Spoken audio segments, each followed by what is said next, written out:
இந்த ஸ்டோரியை கேட்குறதுக்கு ஆரம்பிக்கிறதுக்கு முன்னாடி நீங்கள் இந்த ஸ்டோரியை தனியாக பார்த்துட்டு இருக்கிறீங்க அப்படின்னா, அதாவது ஒரு வீட்டில் நீங்கள் மட்டும்தான் இருக்கிறீங்க, உங்களோட ரூமில் நீங்கள் மட்டும்தான் இருக்கிறீங்க, தனியாக பார்த்துட்டு இருக்கிறீங்க அப்படின்னா, தயவு செஞ்சு இதை உங்களோட ஓன் ரெஸ்பான்ஸில் பாருங்கள். பிகாஸ் இன்றைக்கி நம்ம பார்க்க போகிற 2 ஸ்டோரியில் ஒரு ஸ்டோரி தனியாக வீட்டில் இருந்த ஒரு பொண்ணோட வாழ்க்கையில் நடந்த ஒரு அமானுஷ்ய சம்பவத்தை பற்றின ரொம்பவே திகிலான ஒரு சம்பவத்தை பற்றின ஒரு தொகுப்பை தான் பார்க்க போகிறோம். அது போக கேரளாவில் காக்கிநாடாங்கிற ஒரு பகுதியில் நடந்த ஒரு உண்மை சம்பவத்தையும் பார்க்க போகிறோம். ஸ்டோரிக்குள்ளே போகிறதுக்கு முன்னாடி நம்ம சேனலை சப்ஸ்கிரைப் பண்ணாதவங்க சப்ஸ்கிரைப் பண்ணிடுங்க, பக்கத்தில் இருக்க பெல் ஐக்கானை தட்டி விட்டுருங்க. வாங்க ஸ்டோரிக்குள்ளே போகலாம். Welcome to our show Devil's kitchen.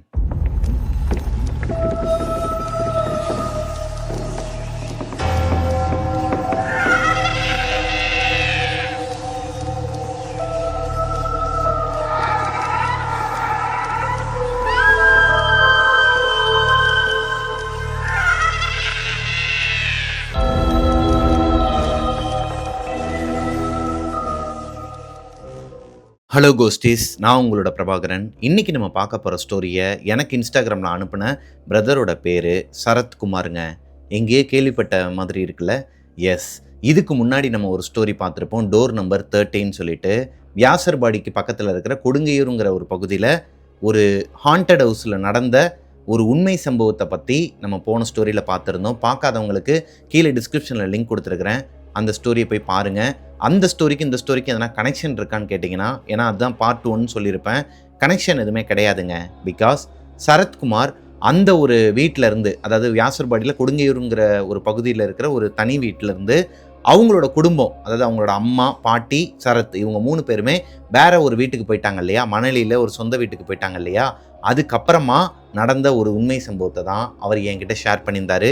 நான் போன ஸ்டோரியோட எண்ட்லேயே சொல்லியிருந்தேன், அவருக்கு கேரளாவில் நடந்த ஒரு இன்சிடெண்ட்டையும் என்கிட்ட ஷேர் பண்ணுறதா சொன்னாருன்னு சொல்லிட்டு. அதை பற்றின ஒரு தொகுப்பை தான் இன்றைக்கி நம்ம பார்க்க போகிறோம். 2021 சரத்தோட பாட்டி, அதாவது அவங்க அம்மாவோட அம்மா இருந்தாங்க இல்லையா, அந்த பாட்டி தவறிடுறாங்க, இறந்துடுறாங்க. அவங்க இறந்ததுக்கப்புறமா 2022 ஆல்ரெடி சரத்துக்கு ஒரு பெஸ்ட் ஃப்ரெண்டு இருக்கிறான்னு சொல்லிட்டு இருந்தேன் இல்லையா. சின்ன வயசுலேருந்தே இவங்க 2 பேருமே ஒன்றா தான் வளர்ந்தவங்களாம் அந்த ஏரியாவில், வியாசர்பாடியில். அப்படி இருக்கும் பட்சத்தில் இவங்க 2 பேருக்குமே சின்ன வயசுலேருந்து இந்த கேரளாவுக்கு போகணுங்கிற மாதிரியான ஆசைலாம் கிடையாது. ஆனால் சூழ்நிலையின் காரணமாக இவங்க 2 பேருக்குமே கேரளாவில் ஜாப் கிடைக்குதுங்க. அதாவது இங்கே வேலை பார்த்துட்டு இருந்த ஒரு கம்பெனிலேருந்து இவங்களுக்கு ப்ரொமோஷன் கிடச்சி கேரளாவுக்கு போய் அங்கேருந்து வேலை பார்க்குற மாதிரியான ஒரு சூழ்நிலை அமையுதுங்க. நானும் அவனும் தான் நாங்கள் வந்து கடைச்சி போகணுன்னு ஒரு ஐடியா இருந்தோம். அப்போ வந்து எங்கள் பாட்டி இறந்துட்டாங்க. அந்த டைமில் வந்து பாட்டி இறந்துட்டாங்க. இது எப்போ நடக்குதுன்னா 2022 21 எங்கள் பாட்டி இறந்துட்டாங்க. அந்த வீட்டிலேருந்து ஷிஃப்ட் ஆகி இன்னொரு வீட்டுக்கு போகணும்ல, அந்த வீட்டில் இருக்கும்போது என் பாட்டி இறந்துட்டாங்க. அப்புறம் 2022 தான் நான் வந்து கேரளாவே போனேன். அப்படி இருக்கும் பட்சத்தில் சரத்தோட ஃப்ரெண்டு குமாருங்கிறவர் இங்கேருந்து முதல்ல போகிற மாதிரி இருக்குது. அதாவது அவருக்கு தான் முதல்ல ஜாப் கிடச்சிருக்குது. அடுத்து ஒரு மாதம் கழிச்சு தான் சரத்தும் அவங்களோட அம்மாவும் கிளம்பி போகிற மாதிரி இருக்குதுங்க.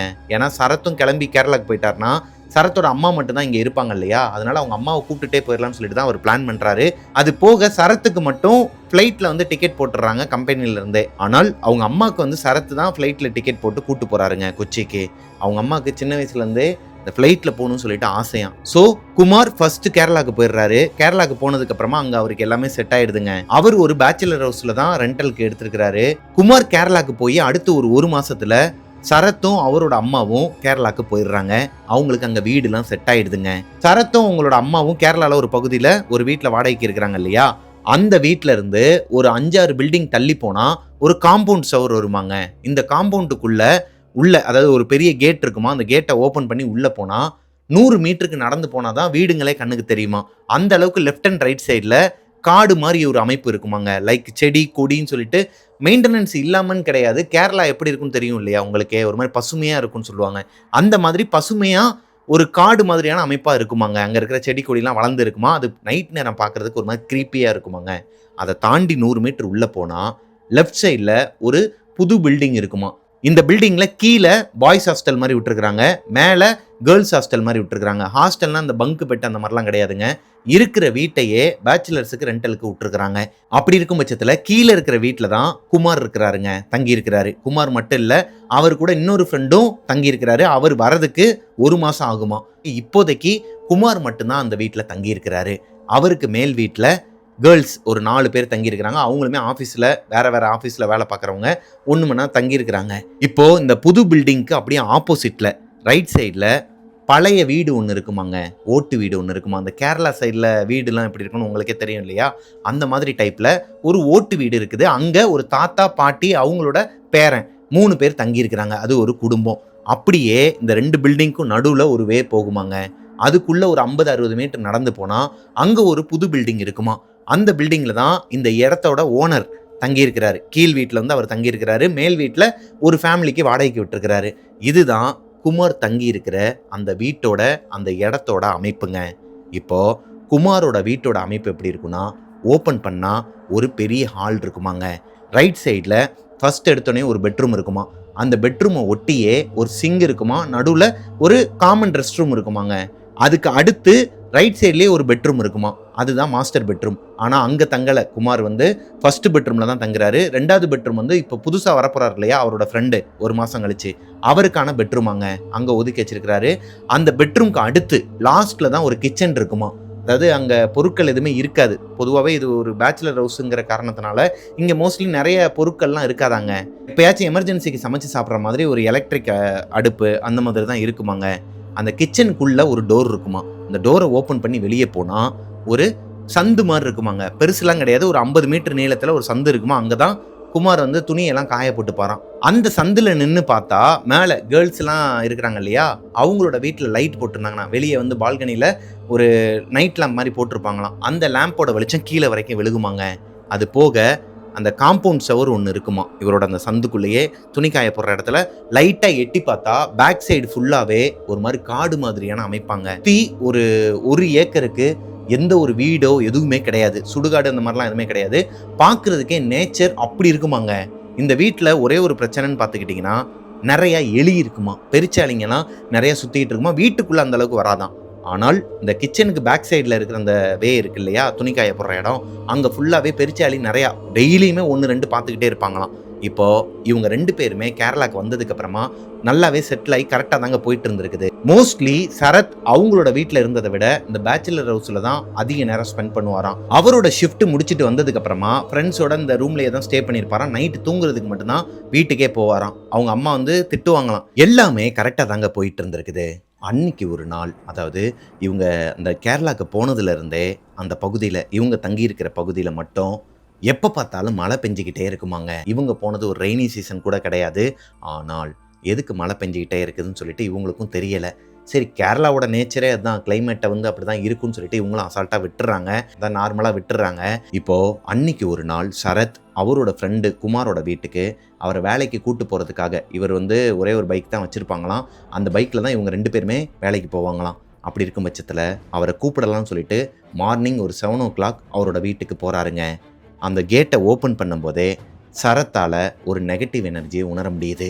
நம்ம பார்ட் 1லே பார்த்துருப்போம், அவரோட கழுத்தில் அந்த சிவன் கிட்ட வச்சு எடுத்த, அதாவது அவரை பிரதிஷ்டை பண்ண ஒரு ருத்ராட்சம் ஒன்று போட்டிருப்பாருன்னு சொன்னார் இல்லையா, அந்த ருத்ராட்சை இப்போது ஒரு மாதிரி ஹீட் ஆகுதுங்க. அவருக்கு அந்த பழைய வீட்டில் யாசர்பாடியில் கொடுங்கையூருங்கிற பகுதியில் இருந்த அந்த வீட்டோட அப்போ ஒரு நெகட்டிவ் எனர்ஜி வந்துச்சு இல்லையா, அதே மாதிரி இவரால் ஒரு நெகட்டிவ் எனர்ஜியை உணர முடியுதுங்க. அந்த காட்டுப்பகுதியை தாண்டி இவர் போகணும். ஒரு 100-150 மீட்டருங்கிறது ஒரு நிமிஷத்துக்குள்ளேயே இவர் கடந்து போயிடுவார்னு வச்சுக்கோங்களேன். ஆனால் இவர் மெதுவாக போயிருக்கிறாருங்க. உருட்டிட்டு போகிற மாதிரி ஸ்பீடில் ஒரு 10-20லே மெதுவாக போகும்போது இவருக்கு லெஃப்ட் அண்ட் ரைட் சைடில் யாரோ 2-3 பேர் நின்று இவரை கவனிச்சுக்கிட்டே இருக்கிற மாதிரியான ஒரு உணர்வு. மார்னிங் 7 o'clock மழை வேற பெஞ்சிக்கிட்டு இருக்குது. இந்த நேரத்தில் ஒரு மாதிரி இருட்டி போய் தாங்க இருக்குது. நைட்டு 8:30 மணிக்கு மேலே எப்படி இருக்குமோ அதே மாதிரியான ஒரு அட்மாஸ்பியர் தான் அங்கே இருக்குது. சரத் எதுவுமே பெருசாக எடுத்துக்காம நேராக அவரோட ஃப்ரெண்டோட வீட்டுக்கு முன்னாடி போயிட்டு பைக்கை நிப்பாட்டிட்டு, எப்பயுமே சரத் அவரோட ஃப்ரெண்டு வீட்டுக்கு போயிட்டு கிட்டத்தட்ட 1 நிமிஷத்துலேருந்து 2 நிமிஷம் வரைக்கும் காலிங் பில் அமுக்கிக்கிட்டே இருந்தால் தான் அவர் எந்திரிச்சே வெளியே வருவாராம்.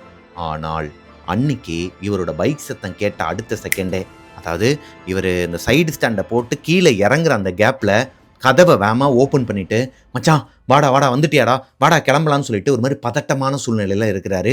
அவர் குளிக்கவும் இல்லை, ப்ரஷ் பண்ணவும் இல்லை. இப்போது சரத்துக்கே ஒரு மாதிரி தூக்கி போடுதுங்க. டேய் என்னடா பேரஞ்ச மாதிரி இருக்கிற, ஒழுங்காக குளிச்சுட்டு கிளம்பு மச்சான், போடா ப்ரஷ் பண்ணிட்டு வாடா, ஒரு மாதிரி ஸ்மெல்ல வர, போடா வேகமாக கிளம்பிட்டு வாடான்னு சொல்லும்போது இப்போ தான் அவரோட ஃப்ரெண்டு வந்து ஒரு விஷயத்த சொல்கிறாருங்க. மச்சான் நேற்று நைட்டு 12:30 மணிக்கு என்ன நடந்துச்சுன்னு தெரியுமா?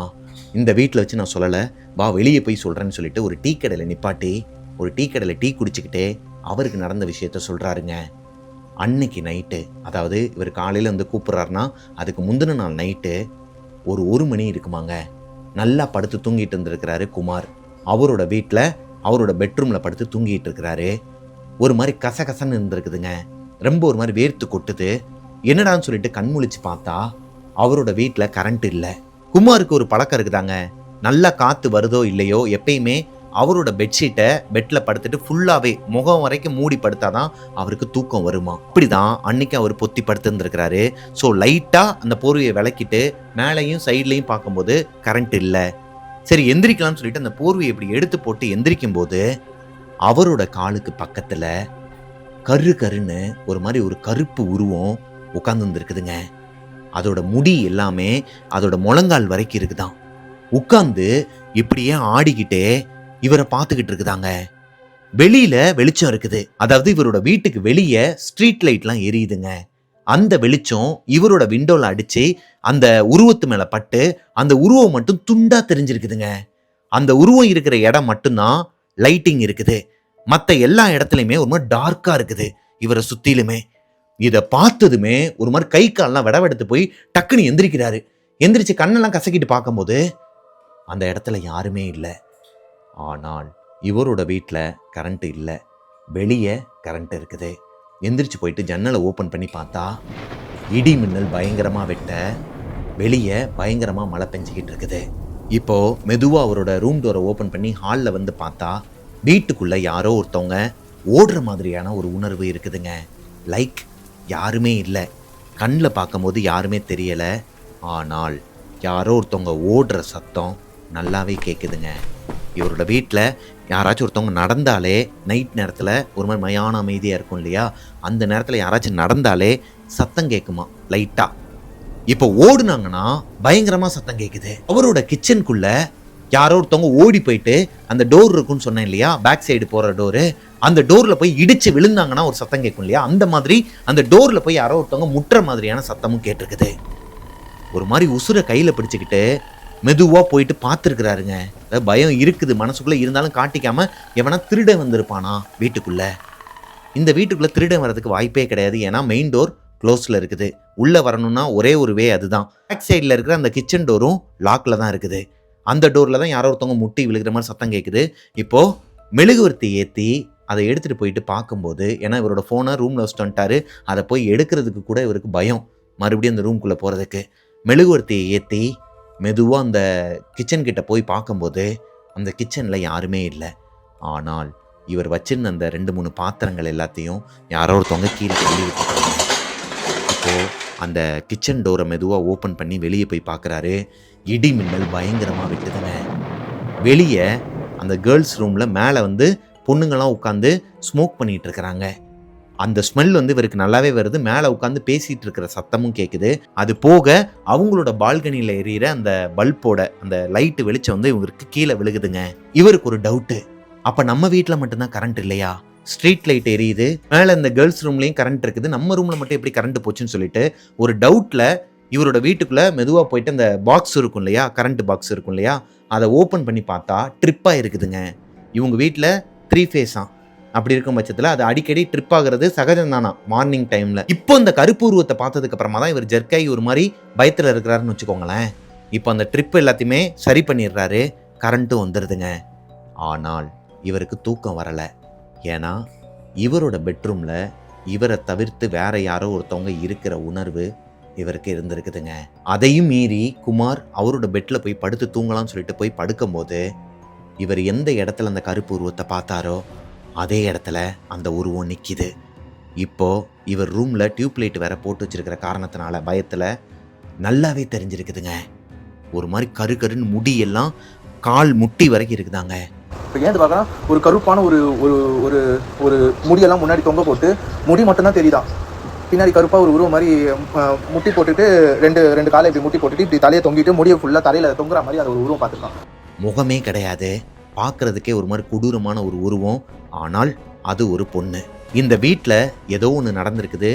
அந்த பொண்ணோட ஆத்மா இங்கேயே சுற்றிட்டு இருக்குங்கிற மாதிரி இவர் மைண்ட் செட் பண்ணிட்டு நைட்டு முழுக்க தூங்கவே இல்லையாங்க. வச்ச கண் எடுக்காமல் அதையே பார்த்துக்கிட்டே இருந்திருக்கிறாரு. கிட்டத்தட்ட ஒரு 5 மணி நேரமாக அந்த கருப்பு உருவத்தை இவர் பார்த்த மாதிரியே வச்ச கண் எடுக்காமல் அப்படியே உட்கார்ந்து இருந்திருக்கிறாருங்க. ரெஸ்ட் ரூம் வந்திருக்குது, அதுக்கு கூட போகலை. கை கால்லாம் ஒரு மாதிரி உறைஞ்சு போய் உட்காந்துருக்கிறாரு. இப்போ காலையில் 7 மணிக்கு சரத்தோட பைக் சவுண்டை கேட்டதும் அலறி அடித்து எந்திரிச்சு ஓடி வந்திருக்கிறாருங்க மனுஷன்.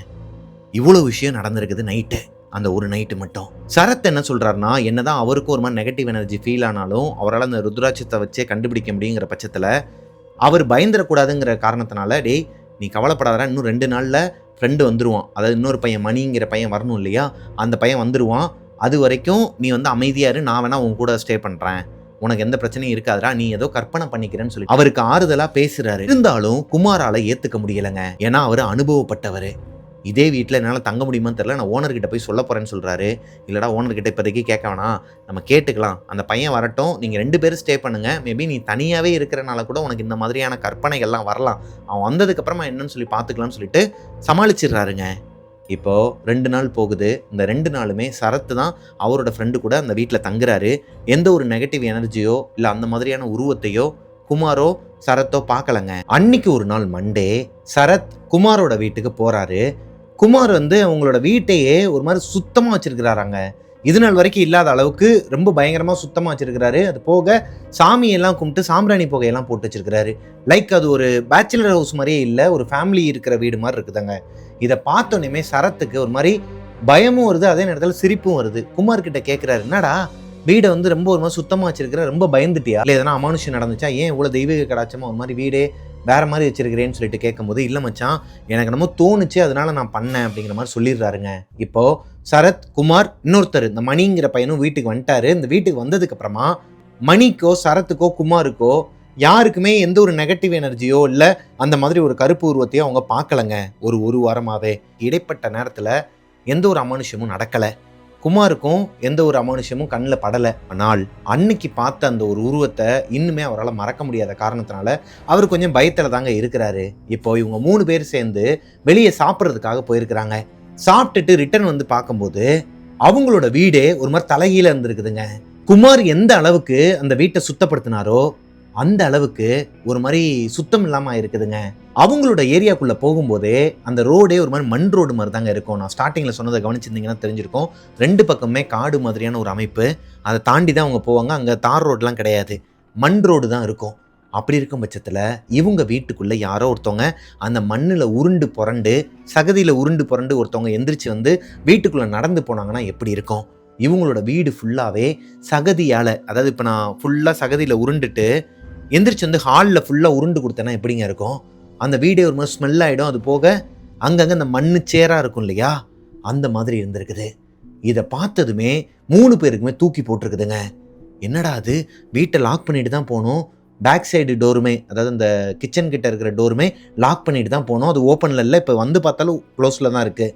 அப்படி இருக்கும் பட்சத்தில் அந்த வீட்டுக்குள்ளே யார் வந்திருப்பா, யாரால் வந்திருக்க முடியும்? ஒருவேளை அந்த ஏரியாவில் வந்து நிறைய பூனையும் பெருச்சாலிலாம் சுற்றிட்டு இருக்குன்னு சொல்லிட்டு சொன்னாங்க இல்லையா, அதில் எதனா ஒன்று உள்ளே வந்திருக்குமா? அதுக்கும் வாய்ப்பே கிடையாதுங்க. ஏன்னா எல்லா விண்டோஸையும் க்ளோஸ் பண்ணிட்டு தான் போயிருக்கிறாங்க. ஏன்னா கேரளானாலே பாம்பு அதிகமாக இருக்குன்னு சொல்லிட்டு சொல்லி கேள்விப்பட்டிருப்பீங்க. இவங்க போன நாள்லேருந்து இப்போ வரைக்குமே எந்த ஒரு பாம்பையுமே அவங்க பார்த்தது கிடையாதான். எப்பயாச்சும் ஒரு தடவை 1-2 பாம்பு பார்ப்பாங்களாம் இவங்க வீட்டுக்கு வெளியே. அப்படி இருக்கும் பட்சத்தில் முடிஞ்ச அளவுக்கு விண்டோஸ் எல்லாத்தையும் க்ளோஸ் பண்ணி தான் வச்சுருப்பாங்களாம். ஸ்பேர் கீ ஓனர்கிட்ட மட்டும்தாங்க இருக்குது. வேகமாக போயிட்டு ஓனர்கிட்ட கேட்குறாங்க. அதாவது இவங்களோட பில்டிங்லேருந்து ஒரு 100 மீட்டர் உள்ளே போனால் ஓனரோட ஹவுஸ் இருக்கும். அவர்கிட்ட போயிட்டு கேட்கும்போது, நான்லாம் வந்து பார்க்கவே இல்லையப்பா, ஏப்பா கொற்ற மலையில் யாராச்சும் ஒருத்தவங்க அங்கே நடந்து வருவாங்களா, எனக்கு வேலை இல்லையா, போங்கப்பா அப்படிங்கிற மாதிரி சொல்லியிருக்கிறாரு. இவங்க சொன்னதுக்கு அவர் காதே கொடுக்கலையாங்க. வீட்டுக்குள்ளே ஏதோ ஒரு அமானுஷ உருவத்தை இவர் பார்த்துருக்கிறாரு. என்னோட ஃப்ரெண்டு குமார் சிரிச்சிருக்கிறாரு. என்னப்பா பேய்க்கு அதெல்லாம் சொல்லிட்டு இருக்கீங்க, உங்கள் வீட்டுக்கு மேலே பொம்பளை பிள்ளைங்க தான் இருக்கிறாங்க, 4 பேர் இருக்கிறாங்க, இது நாள் வரைக்கும் அவங்க எந்த ஒரு கம்ப்ளைண்ட் பண்ணது கிடையாது, பேய்கின்னுலாம் சொன்னதே கிடையாது, அவங்க வீட்டுக்கு கீழே தானே நீங்களும் இருக்கீங்க, அது எப்படி உங்களோட வீட்டுக்கு மட்டும் பேய் வருமா, என்ன தேவை சொல்லாதீங்கப்பா, உங்களுக்கு இருக்க பிடிக்கலனா காலி பண்ணிட்டு போயிருங்கப்பான்னு சொல்லிட்டு ஒரு மாதிரி கோபமாக பேசியிருக்கிறாருங்க. இப்போது சரத்குமார், மணி இவங்க 3 பேருமே அவங்களோட வீட்டுக்கு வந்துட்டு இந்த வீடை ஃபுல்லாக க்ளீன் பண்ணிவிட்டு அங்கேயே தான் படுத்து தூங்கியிருக்கிறாங்க. சரத் அவரோட வீட்டுக்கு கிளம்பி போயிட்டாராம். ஏன்னா அவங்க அம்மா இவர் வந்தார்னா தான் தூங்குவாங்களாம். அதன் அடிப்படையில் சரத் மட்டும் அவங்களோட வீட்டுக்கு போயிட்டாங்க. அடுத்த நாள் காலையில் வந்து கேட்கும்போது இந்த பசங்க 2 பேருக்குமே எந்த ஒரு அமானுஷமே நடக்கலை. ஆனால் வீட்டுக்குள்ள யாரோ ஒருத்தவங்க இருக்கிற மாதிரியான உணர்வு குமாருக்கு மட்டும் இல்லைங்க, மணிக்குமே இருந்திருக்குது. ஏதோ ஒன்று தப்பாக இருக்குது, இந்த வீட்டில் ஏதோ ஒன்று இருக்குங்கிறது மட்டும் இவங்களுக்கு தெரியுது. இன்னொரு டவுட் என்னன்னா, அந்த ஓனர் சொன்ன மாதிரியே மேல் வீட்டில் இருக்கிற அந்த பேச்சுலர்ஸ் கேர்ள்ஸை யாரையுமே அந்த பேய் வந்து டிஸ்டர்ப் பண்ணலை, இவங்களை மட்டும் எதனால் டிஸ்டர்ப் பண்ணணுங்கிற ஒரு டவுட்டும் இருந்திருக்குதுங்க. இப்போது அன்னைக்கு ஒரு நாள், அதாவது இந்த சம்பவம் நடந்து அடுத்து ஒரு வாரத்தில் குமார் ஆஃபீஸில் இருக்கிறாரு, மணி மட்டும் வீட்டுக்கு வராரு. அந்த டைமில் சரத்தும் வீட்டுக்கு வராருங்க. இவங்க 2 பேருமே இவங்களோட வீட்டுக்கு வந்துட்டு குமாருக்காக வெயிட் பண்ணலாம், ஏன்னா அடுத்த ஒரு மணி நேரத்தில் குமாரும் வந்துருவாராம். அப்படி இருக்கும் பட்சத்தில் இவங்க 2 பேர் மட்டும் தான் முன்னாடி போகிறாங்க. குமாரோட முகமே அன்றைக்கி சரியில்லைங்க. வாடா வீட்டுக்கு போகலான்னு சொல்லும்போது, இல்லைடா நான் கேஃபிடேரியாவில் வெயிட் பண்ணுறேன், என்னோடய பாஸ் வந்து பார்க்கணும்னு சொன்னார், நான் கொஞ்சம் விஷயங்கள்லாம் அவர்கிட்ட பேசிட்டு வரேங்கிற மாதிரி அவர் அங்கேயே இருந்துட்டார். இப்போ மணி வீட்டுக்கு கிளம்பிட்டாருங்கிற காரணத்தினால சரத் அவரை கூப்பிட்டுக்கிட்டு வீட்டுக்கு வந்துடுறாருங்க. இவங்க 2 பேருமே வீட்டுக்கு வரும்போது அந்த ஏரியா ஃபுல்லாகவே பவர் கட் ஆகுது. கரெக்டாக அந்த கேட்டை, அந்த மெயின் கேட்டை ஓப்பன் பண்ணுறாங்க. இந்த காடு மாதிரியான அமைப்பு இருக்குன்னு சொன்னேன் இல்லையா, தோட்டம் மாதிரியான அமைப்பு, அதுக்குள்ளே வரும்போதே கரண்ட் கட் ஆகிடுதுங்க. இடி மின்னலோட மழையும் பெய்ய ஸ்டார்ட் ஆகுது.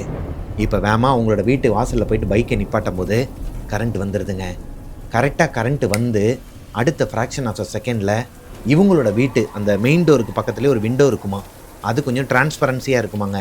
அந்த கண்ணாடிக்கு அந்த பக்கம் வீட்டுக்குள்ளே கர்டைன் போட்டு தான் க்ளோஸ் பண்ணி வைப்பாங்களாம். அப்படியே க்ளோஸ் பண்ணி வச்சாலும் ஹாலில் லைட்டு போட்டு வச்சுருந்தாங்கன்னா உள்ளே யாராச்சும் நின்னாங்கன்னா அவங்களோட பிம்பம் வெளியே தெரியுமாங்க, ஷேடோ மாதிரி. இப்போது மெயின் டோரோட கீ மணிக்கிட்ட இருக்குதுங்க. வீட்டுக்குள்ளே யாருமே இல்லை, ஏன்னா குமாரும் இன்னும் ஆஃபீஸ்லேருந்து வரலை. அப்படி இருக்கும் பட்சத்தில் லைட்டு வந்த உடனேமே, அதாவது கரண்ட்டு வந்த உடனேமே இவங்களோட ஹாலில் இவங்க டியூப் லைட்லேருந்து எல்லாத்தையுமே ஆஃப் பண்ணிட்டு தான் போவாங்க காலையில் கிளம்பும் போதே. ஆனால் இப்போது வீட்டுக்குள்ளே லைட் எல்லாமே ஆனில் இருக்குது. அந்த லைட்டு வெளிச்சத்தில் இவங்களோட விண்டோக்கு பக்கத்தில் அந்த கர்டைனுக்கு அந்த பக்கமாக ஹாலில் ஒரு பொண்ணோட உருவம் தெரியுதுங்க. ஒரு பொண்ணு நிற்கிறாங்களாம். இதை மணி, சரத் இவங்க 2 பேருமே பார்த்துடுறாங்க. பார்த்த உடனேமே இவங்களுக்கு ஒரு மாதிரி தூக்கி போடுதுங்க. ஒருவேளை இந்த வீட்டுக்குள்ளே யாராச்சும் திருட வந்திருப்பாங்களா, இல்லை இவங்க வீட்டுக்கு மேலே பேச்சுலர்ஸ் கேர்ள்ஸ் 4 பேர் இருக்கிறாங்க, அதில் யாராச்சும் ஒருத்தர் பேக் சைடு வழியாக இறங்கி, ஏன்னா அங்கிட்டு வந்து அந்த கேர்ள்ஸ் அந்த பக்கமாக இறங்கி வர்றதுக்கு ஸ்டெப்ஸ் இருக்குமா, அதாவது எகிரி குதிச்சா வந்துடலாமா. ஒருவேளை மேல் வீட்டில் இருக்கிற ஏதோ ஒரு பொண்ணு தான் இவங்க வீட்டுக்குள்ளே வந்து எதனா ஒரு விஷயத்தை திருடுறதுக்காக வராங்களா. அப்படி வீட்டுக்குள்ளே திருடுற அளவுக்கு எந்த பொருளும் இல்லையே. பேச்சுலர் ஹவுஸில் என்ன இருக்கும், 2 அடுப்பு, அது போக ஒரு 4 பாத்திரம் கடமைக்குன்னு, அது போக இவங்களோட அழுக்கு லுங்கி, அது போக இவங்களோட ட்ரெஸ்ஸஸ், அவ்வளோதான் இருக்குமாங்க. வேல்யூவான பொருள்னா வீட்டுக்குள்ளே இருக்கிற 2 லேப்டாப் தான். அந்த லேப்டாப்பில் ஒரு லேப்டாப்பு இவங்க கையில் இருக்குது. ஒருவேளை அந்த ஒரு லேப்டாப்பை தூக்குறதுக்காக தான் அந்த பொண்ணில் யாராச்சும் ஒருத்தவங்க வந்திருக்கிறாங்களா. அந்த ஒரு லேப்டாப்பை தூக்குற அளவுக்கு அந்த 4 பொண்ணுங்களும் ரொம்ப புவரானவங்களாம் கிடையாது. அவங்க எல்லாருமே ரிச் பீப்புள்ஸ் தான். ஏன்னா இவங்க அங்கேயே வாழ்கிறனால அவங்கள பற்றி தெரியும். அவங்க யூஸ் பண்ணுற பொருள்லேருந்து வெஹிக்கிள்லேருந்து எல்லாமே கொஞ்சம் ப்ரீமியமாக பிராண்டாக தான் வச்சுருக்கிறாங்க.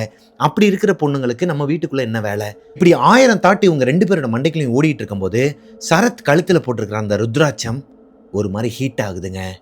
இப்போ தான் அவரால் அந்த நெகட்டிவ் எனர்ஜியை நல்லாவே ஃபீல் பண்ண முடியுது. அவங்களோட வீட்டுக்குள்ளே, அதாவது குமாரோட வீட்டுக்குள்ளே ஏதோ ஒரு ஆத்மா இருக்குதுங்க. அது யார் என்னங்கிறதெல்லாம் உங்களுக்கு தெரியல. இப்போது மணி இந்த டோரை ஓப்பன் பண்ணலான்ட்டு போகும்போது சரத் தடுக்கிறாருங்க. வா, ஹவுஸ் ஓனரை போயிட்டு கூட்டு வரலாம், அவர் தான் நம்ப மாட்டேன்னு சொன்னார்ல, லைவாகவே காட்டிட்டு அந்த ஆள்கிட்டே கேட்கலாம், இந்த வீட்டில் என்ன நடக்குது என்ன இருக்குதுங்கிறத அவர்கிட்டே கேட்கலாம்னு சொல்லிட்டு வேமா ஓடி போய் பார்த்தா அவரோட வீட்டில் அவர் இல்லை. கீழே லாக் போட்டு வச்சிருக்கிறாங்க. இப்போ அகைன் மணியும் சரத்தும் வேமா ஓடி வந்து இவங்களோட வீட்டில் பார்க்கும்போது இன்னுமே அந்த உருவம் அங்கனுக்குள்ளேயே நடந்துகிட்டு இருக்குதாங்க. எப்படிங்க இருக்கும்? இப்போ சரத் ஒரே மனசா அந்த ருத்ராட்சத்தை கையில் பிடிச்சிக்கிட்டு சிவனை மனசில் நினச்சிக்கிட்டு அந்த டோரோட கீயை வாங்கி போட்டு டோரை ஓப்பன் பண்ணிட்டு உள்ளே போய் பார்த்தா அந்த உருவத்தை காணுமாங்க. வீட்டுக்குள்ளே யாருமே இல்லை. இன்னொரு விஷயம் என்னன்னு பார்த்தீங்கன்னா, அவங்களோட வீட்டுக்குள்ளே லைட்டே ஆன்ல இல்லை, கொய் இருட்டாக இருக்குது. இவர் போய் தான் டியூப் லைட்டையே ஆன் பண்ணியிருக்கிறாரு. அப்போது அந்த விண்டோவில் அவங்க பார்த்த அந்த உருவம் யார், வீட்டுக்குள்ளே எப்படி லைட் எரிஞ்சிட்டு இருந்துச்சு. இவங்களுக்கு ஒரு மாதிரி மனசு உறுத்திக்கிட்டே தாங்க இருந்திருக்குது. இப்போ குமாரும் வீட்டுக்கு வந்துடுறாரு. நடந்தது எல்லாத்தையும் மணியும் சரத்தும் சொல்கிறாங்க அவர்கிட்ட. அப்படின்னு சொல்லிட்டு எங்களுக்கு ஒரு மாதிரி எங்களுக்கு எடுத்தோன்னே வந்து எதாவது பேயா இருக்கும் அப்படின்னு தான் எங்களுக்கு தாட்டே போச்சு எங்களுக்கு. ஏன்னா கொஞ்சம் 2-3 நாள் வந்து அந்த மாதிரி சம்பவம் நடந்ததுல, அதனால் வந்து எங்களுக்கு அந்த தாட் தான் இருந்துச்சு. சரி ஓகேடான்னு சொல்லிட்டு லாக் பண்ணிவிட்டு பொறுமையாக திறந்து உள்ளே போனோம். ஃபுல்லாக திறந்து போனால் யாருமே இல்லை. அதுக்கப்புறம் வந்து அந்த மாதிரி ஒரு அமானுஷமாகவே இருந்துச்சு. அந்த எப்போவுமே வந்து அந்த வீட்டில் வந்து சின்ன சின்னதாக ஏதாவது ஒரு விஷயம் நடந்துகிட்டே இருக்கும். இதுக்கு மேலே அந்த வீட்டில் இருக்க வேணாம்னு சொல்லி முடிவு பண்ணி அந்த ஓனர்கிட்ட போயிட்டு சொல்லியிருக்கிறாங்க, நாங்கள் வந்து வீடை காலி பண்ணிக்கிறோம்னு சொல்லிட்டு சொன்ன அடுத்த செகண்டே, காலி பண்ணிக்கங்கப்பா, எப்போ அட்வான்ஸ் வந்து வேணும் உங்களுக்கு, நான் எப்போ வேணாலும் உங்களுக்கு கொடுத்துட்றேன் அப்படிங்கிற மாதிரி சொல்லியிருக்கிறாருங்க. ஒருவேளை அந்த ஓனருக்கு ஒரு குற்ற உணர்ச்சி இல்லாமல் இருந்திருந்தா இந்நேரம் நார்மல் பீப்புள் யாருமே இப்படி விட மாட்டாங்க. தம்பி 3 மாதம் வந்து அக்ரிமெண்ட்டில் போட்டிருக்கிறேன் இல்லையா, நீ காலி பண்ணணும்னா 3 மாதத்துக்கு முன்னாடியே சொல்லணும்ப்பான்னு சொல்லிட்டு பிரச்சனை தான் பண்ணுவாங்க.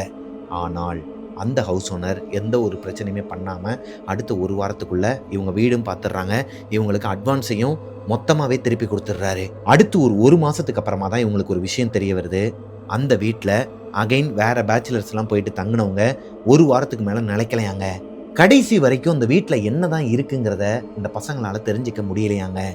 ஒரு கட்டத்துக்கு மேலே கேரளாவில் அவங்களோட ஒர்க்கும் ஃபினிஷ் ஆகுது. அங்கேருந்து அகைன் சென்னைக்கு அவங்க ட்ரான்ஸ்ஃபர் ஆகி வந்துடுறாங்க.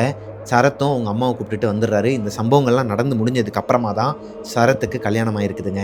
சரத்தோட ஃப்ரெண்டு குமார் இருக்கிறார் இல்லையா, அவருக்கு கல்யாணங்கிற பட்சத்தில் கல்யாண பத்திரிக்கை வைக்கிறதுக்காக அந்த ஹாண்டட் ஹவுஸுக்கு பக்கத்தில் இருக்கிற நிறைய நெய்பர்ஸுக்கெல்லாம் போயிட்டு பத்திரிக்கை வைக்க போகும்போது தான் பார்ட் 1ல் சரத் அந்த வீட்டுக்குள்ளே போக தெரிஞ்சிருப்பாரு.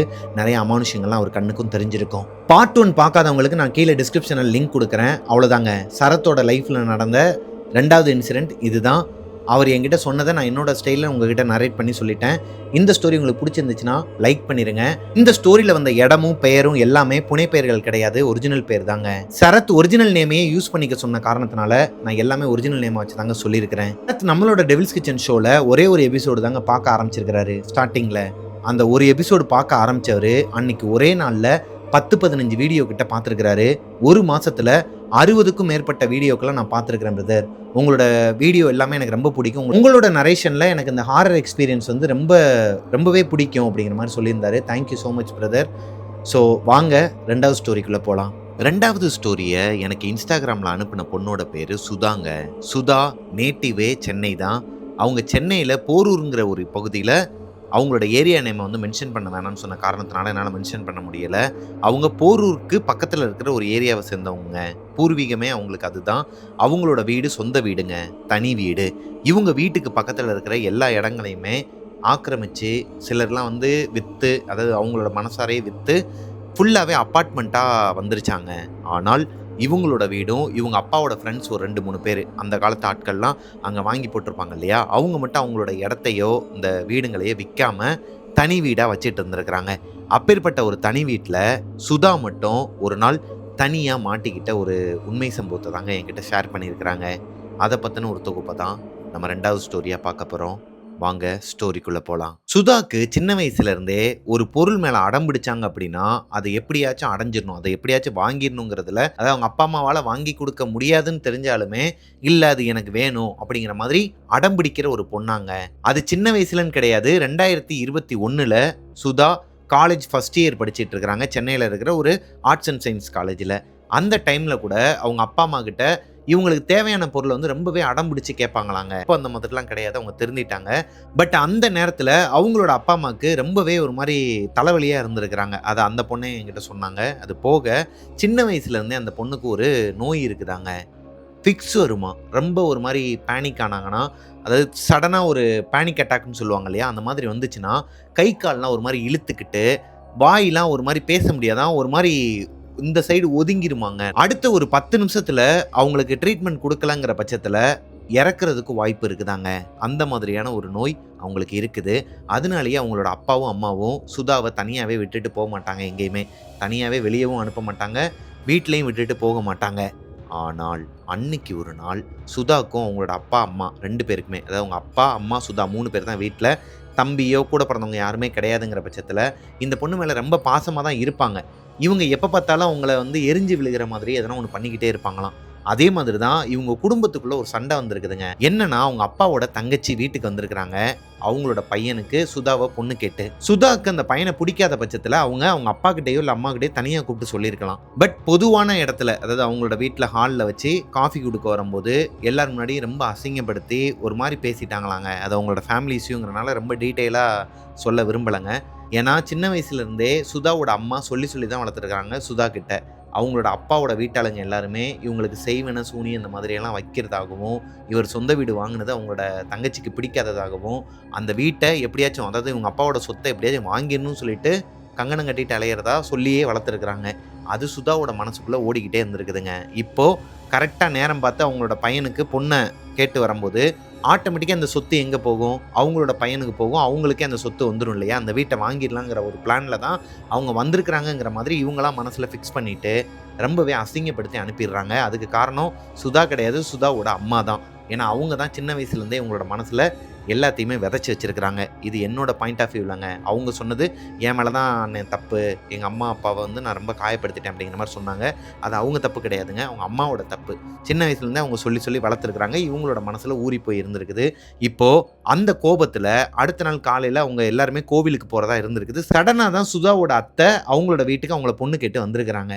இப்போது சண்டை போட்டுட்டு சுதாவோட அப்பாவும் அம்மாவும் இவங்கள தனியாக விட்டுட்டு, அதாவது இவங்களை இத்தனை வருஷமாக தனியாக விடாத அப்பா அம்மா இதுக்கப்புறம் என்ன ஆகிட போகுது, இவ தான் பெரிய மனுஷி ஆகிட்டா, எல்லாரையும் எதிர்த்து பேசுகிறா, எல்லாரையுமே காயப்படுத்துகிறாங்கிற அந்த ஒரு கோபத்தில் சுதாவை மட்டும் வீட்டில் விட்டுட்டு அவங்களோட குலதெய்வம் கோயிலுக்கு போயிட்டாங்களாங்க. சுதாக்கும் இது பெருசாக தெரியலைங்க. பொதுவாகவே நம்மளோட வீட்டில் அப்பா அம்மா கிட்டேயோ இல்லை பெரியவங்க கிட்ட, தாத்தா பாட்டி கிட்ட வந்து சண்டை போடும் போது நம்ம தான் பெரிய இவங்க மாதிரி ஃபீல் ஆகுங்க. கொஞ்சம் நேரத்துக்கு அப்புறமா தான் தெரியும் நம்ம மேலே தான் தப்பு இருக்குங்கிறது. அதே மாதிரி தான் சுதாக்கும் அவங்க அப்பா அம்மா வீட்டில் இருக்கிற வரைக்கும் ஒரு மாதிரி ஈகோவில் தான் இருந்திருக்கிறாங்க. அவங்களோட கோவிலுக்கு கிளம்பி போகும்போது கூட அவங்களோட மூஞ்சிலேயே முழிக்காமல் இவங்க பாட்டுக்கு இவங்களை பக்கத்து வீட்டில் ஒரு அக்கா இருப்பாங்களாம், அவங்க வீட்டில் போயிட்டு உட்காந்து டிவி பார்த்துட்டு இருந்திருக்கிறாங்க. அப்பா அம்மா போனதுக்கு அப்புறமா அந்த நெய்பர் வீட்டில் தான் தங்கலான்ட்டு இருந்திருக்கிறாங்க சுதா. ஏன்னா அவங்களுக்கு சின்ன வயசுலேருந்தே பேயினா பயம். அது போக நிறைய விஷயங்கள்லாம் அவங்க கூட இருக்கிற ஃப்ரெண்ட்ஸ் சர்க்கிளில் அவங்க சொல்லி கேள்விப்பட்டிருக்கிறாங்க. சுதா 8th ஸ்டாண்டர்ட் படிச்சுட்டு இருக்கும்போது இப்போ ஒரு நெய்பர் அக்கா வீட்டுக்கு போயிட்டு அவங்க டிவி பார்த்துட்டு இருந்தாங்கன்னு சொன்னாங்க இல்லையா, அந்த அக்காக்கே பேய் பிடிச்சிருக்குது. அதை இவங்க லைவாகவே பார்த்துருக்குறாங்க. அந்த ஓட்டுறது, அவங்க கத்துறது இதெல்லாம் பார்த்து ரொம்பவே பயந்துருக்கிறாங்க. அப்பையும் சுதாக்கு ஒரு பேனிக் அட்டாக் வந்திருக்குன்னு வச்சுக்கோங்களேன். இப்போது அந்த அக்காவோட வீட்டில் அந்த அக்கா கூட போய் படுத்து தூங்குறதுக்கு பயம். அதே நேரத்தில் இவங்களோட வீட்டில் தனி வீடு. இவங்க வீட்டோட அமைப்பு எப்படி இருக்குன்னா, இவங்க வீட்டுக்கு வெளியே சின்னதாக ஒரு காம்பவுண்ட் சுவர் மாதிரி இருக்கும், ஒரு கேட் இருக்கும், அதில் காரே நிப்பாட்டுற அளவுக்கு பெரிய கேட்டாங்க. இந்த கேட்டை ஓப்பன் பண்ணி உள்ளே வந்தால் ஒரு கார் பார்க்கிங் பண்ணுற அளவுக்கு ஓப்பன் ஸ்பேஸ் இருக்குமா.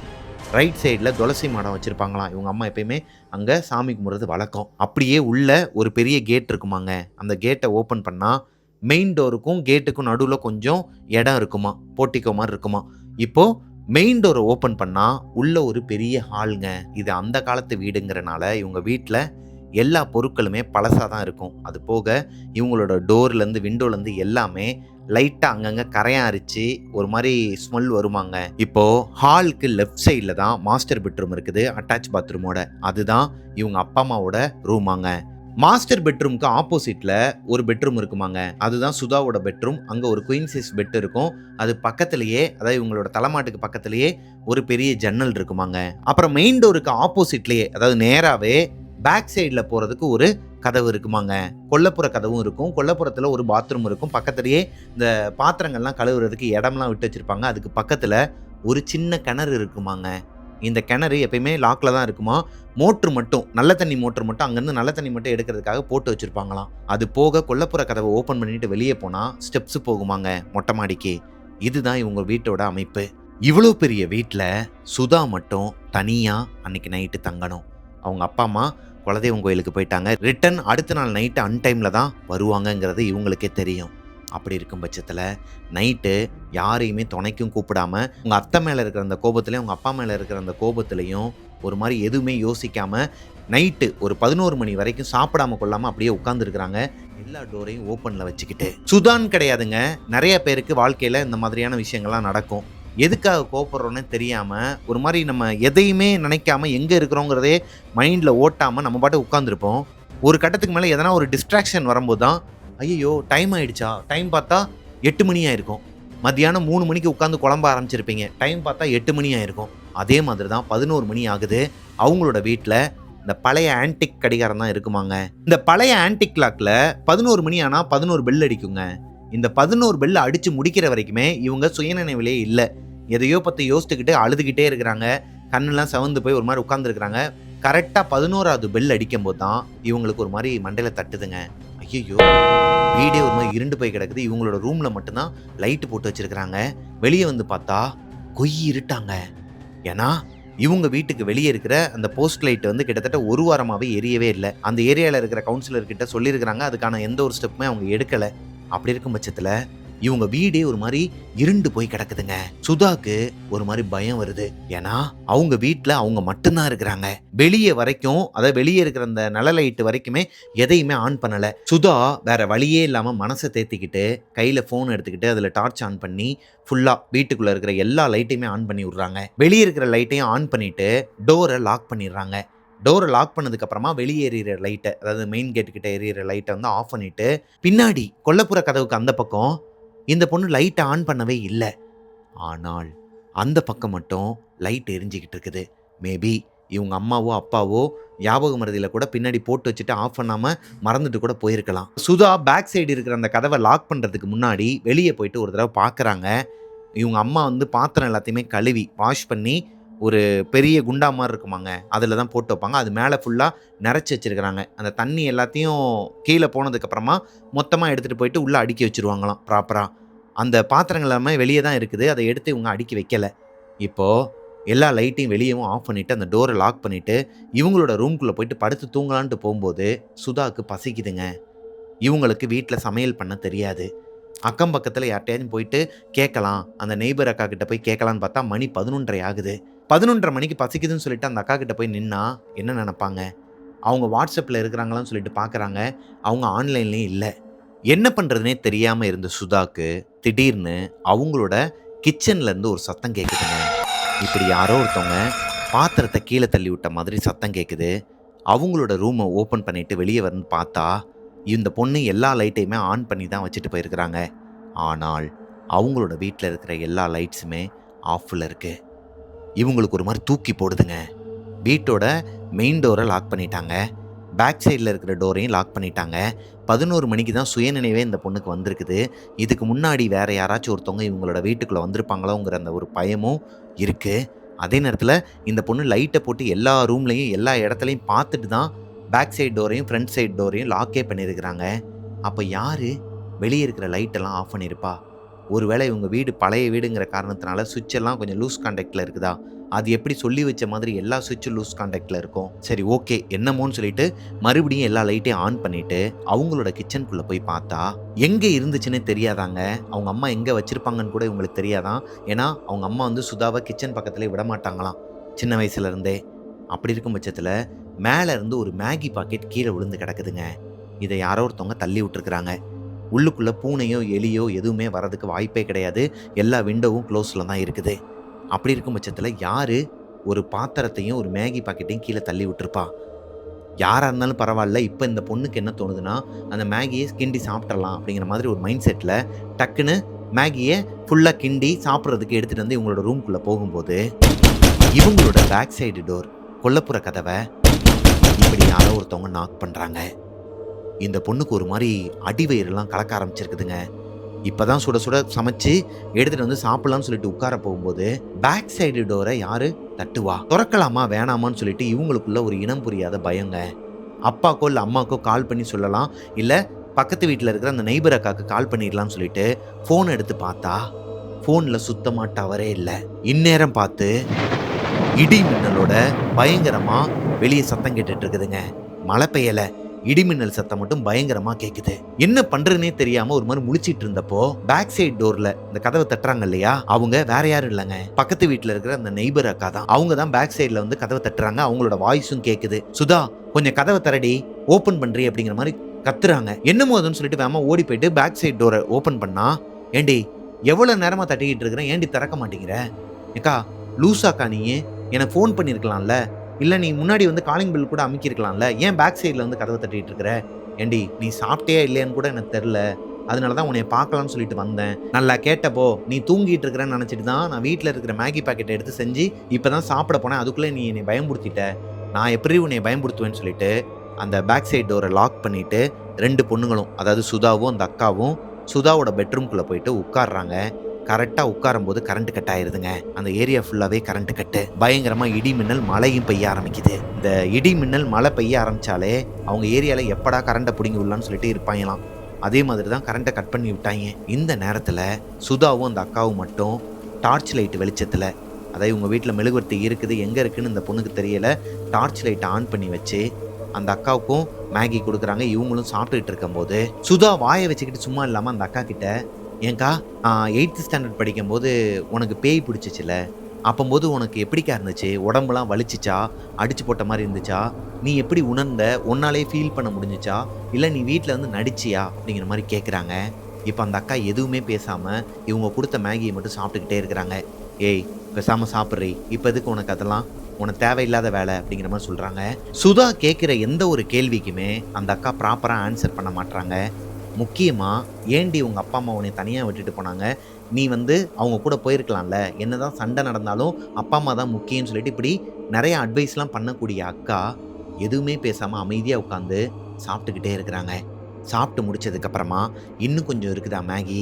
எனக்கு ரொம்ப பசிக்குது" அப்படிங்கிற மாரி ஒரு மாரி வியர்டா கேட்குறாங்க. இப்போ சுதாக்கு சரியா படலங்க.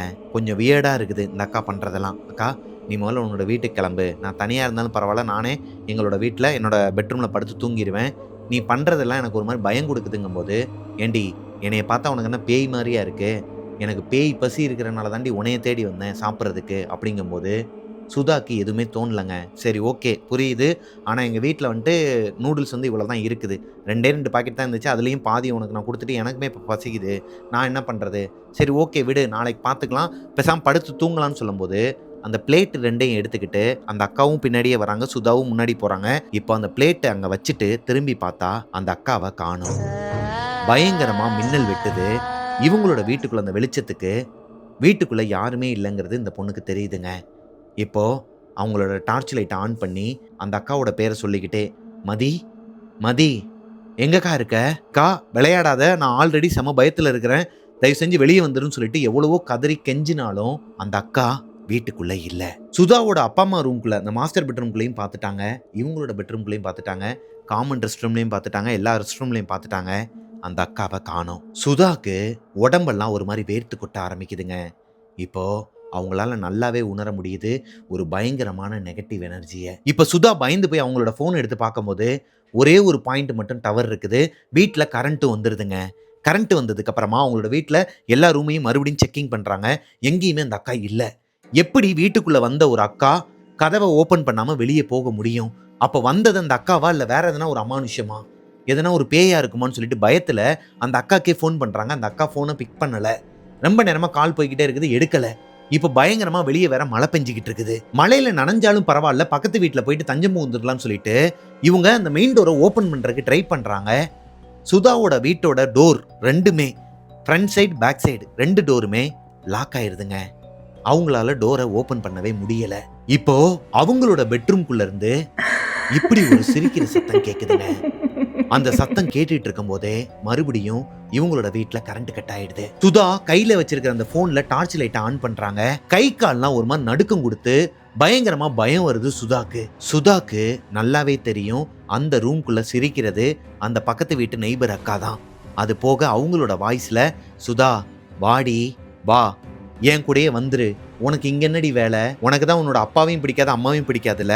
பேசாம நீ என் கூடயே வந்துடுறீன்னு" சொல்லிட்டு பயங்கரமா சிரிச்சுக்கிட்டு இருக்கிற சத்தம் கேக்குது. உள்ளுக்குள்ள காத்தடிக்கிறதுக்கு எந்த ஒரு வாய்ப்புமே கிடையாது. அவங்களோட விண்டோவை க்ளோஸ் பண்ணி தான் வச்சிருக்காங்க.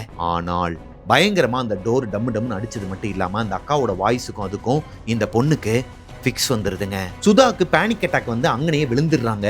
அது போக அவங்களோட மரணமும் அவங்க கண்ணுக்கு தெரிஞ்சிருக்குது. இந்த நேரம் பார்த்து அந்த அக்காவோட உருவமும் அவங்களோட ரூம்குள்ள இருந்து வெளியே வர மாதிரியான ஒரு உணர்வு, அதாவது லைவாவே நான் பார்த்தனே அப்படிங்கிற மாதிரி அந்த பொண்ணு சொல்றாங்க.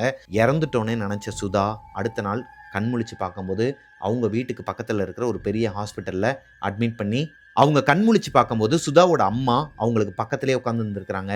சுதாவோட அப்பா அவங்களுக்கு லெஃப்ட் சைடில் உட்காந்து இருந்திருக்கிறாரு. அவங்களோட நெய்பர்ஸ் ஒரு 1-2 பேர் உட்கார்ந்து இருக்கிறாங்க. என்னமோ எதுன்னு சொல்லிட்டு பதறி எடுத்துட்டு எந்திரிக்கிறாங்க. அழுக ஆரம்பிக்கிறாங்க. இப்போ அவங்க அப்பாவும் அம்மாவும் ஆறுதல் சொல்லி என்னாச்சுமான்னு சொல்லிட்டு கேட்கும்போது, இவங்க நடந்த விஷயங்கள் எல்லாத்தையுமே கொஞ்சம் நேரம் கழிச்சு ஒரு 5 நிமிஷம் ரெஸ்ட் எடுத்து, அதாவது அவங்க கிட்ட அழுதுட்டு அதுக்கப்புறமா தான் சொல்ல ஆரம்பிச்சிருக்கிறாங்க. சுதா அன்னைக்கு நைட்டு நடந்தது எல்லாத்தையுமே அவங்க அப்பா அம்மா கிட்ட சொல்லும்போது, அவங்க அப்பாவும் அம்மாவும் எந்த ரியாக்ஷனுமே கொடுக்காம இருந்திருக்கிறாங்க. "நீ பேசாம படுத்து தூங்குமா, நாங்க இருக்கிறோம்ல, நாங்க பார்த்துக்கிறோம், நீ சேஃபாக தான் இருக்கிற, படுத்து தூங்குன்னு" சொல்லிட்டு அவங்கள தூங்க வைக்கிறாங்க. மறுபடியும் அவங்க எந்திரிக்கும் போது அவங்க வீட்டுக்கு பக்கத்துல ஒரு ஆஞ்சநேயர் கோயில் இருக்குதாங்க. ரொம்பவே ஒரு மாதிரி பிரசித்தி பெற்ற கோயிலாங்க. ரொம்ப பவர்ஃபுல்லான ஒரு ஆஞ்சநேயரா. அந்த கோவில்ல இருந்து அந்த சாமியோட காலில் வச்ச ஒரு கயிறு எடுத்துகிட்டு வந்து இவங்களோட கையில் கட்டி விட்டது மட்டும் இல்லாமல் இவங்களுக்கு அந்த ஆஞ்சநேயரோட குங்குமத்தையும் வச்சு விட்ருக்குறாங்க. அதாவது இந்த செந்தூரம்னு சொல்லுவாங்களாம், அதையும் வச்சு விட்ருக்குறாங்க. வச்சு விட்டதுக்கப்புறமா தான் இவங்க கொஞ்சம் காம் டவுனாகவே ஆயிருக்கிறாங்க. இப்போ தான் அவங்களுக்கு ஒரு விஷயமும் தெரிய வருதுங்க. என்னன்னா, அந்த அக்கா, பக்கத்து வீட்டு அக்கா எங்கே போனாங்க, அவங்கள நான் பார்க்கணும்னு சொல்லிட்டு அவங்க அப்பா அம்மா கிட்ட கேட்கும்போது, அம்மா நான் ஒன்று சொன்னால் நீ வந்து ரொம்ப பேனிக் ஆகக்கூடாது. நேற்று நைட்டு அந்த அக்கா வந்து நம்மளோட வீட்டுக்கு வந்தாங்கன்னு சொன்னேன் இல்லையா, அந்த டைமிங்கில் தான் அந்த அக்கா விஷ மருந்து குடித்து அவங்களோட வீட்டில் சூசைட் பண்ணி இறந்துட்டாங்க. அவங்களுக்கு லவ் ஃபெயிலியராம். அவங்க அப்பா அம்மா ஏற்றுக்கலை, வேற ஒரு கேஸ்ட் பையனெல்லாம் ஏற்றுக்க முடியாதுன்னு சொல்லி சொன்ன காரணத்தினால அவங்க சூசைட் பண்ணி இறந்துட்டாங்க அப்படிங்கிற மாதிரி அவங்க அப்பா அம்மா சொல்கிறாங்க. இப்போ இந்த பொண்ணுக்கு ஒரு மாதிரி தூக்கி போடுதுங்க. அப்போது அந்த அக்கா இறந்த அடுத்த செகண்டே இந்த பொண்ணோட வீட்டுக்குள்ளே தான் வந்திருக்கிறாங்க. இறந்து போன ஒருத்தவங்களுக்கு தான் இவங்க மேகி கிண்டி கொடுத்துருக்குறாங்க, அவங்களும் சாப்பிட்ருக்குறாங்க. இந்த ஸ்டோரி அந்த பொண்ணு என்கிட்ட சொல்லும் போதே ஒரு மாதிரி ரொம்பவே தயங்கி தயங்கி அவங்களோட குரல்லையே அந்த நடுக்கு வந்துச்சுங்க. எந்த அளவுக்கு உண்மை பொய்ன்னு சொல்லிட்டு சில கதைகள்லாம் நம்ம ஆராய்ச்சி பண்ணும்போது, சில கதைகளை நம்ம சொல்லும்போது மட்டும் இந்த மாதிரியான அந்த காக்காலாம் பயங்கரமாக, அதுவும் 1, 2 காக்கா இல்லை, 10, 15 காக்கா வட்டம் போட்டு நம்ம வீட்டை சுற்றி வர்றது, அது போக வெளியே நாய் கத்துறது, இந்த மாதிரியான விஷயங்கள்லாம் நடக்கும்.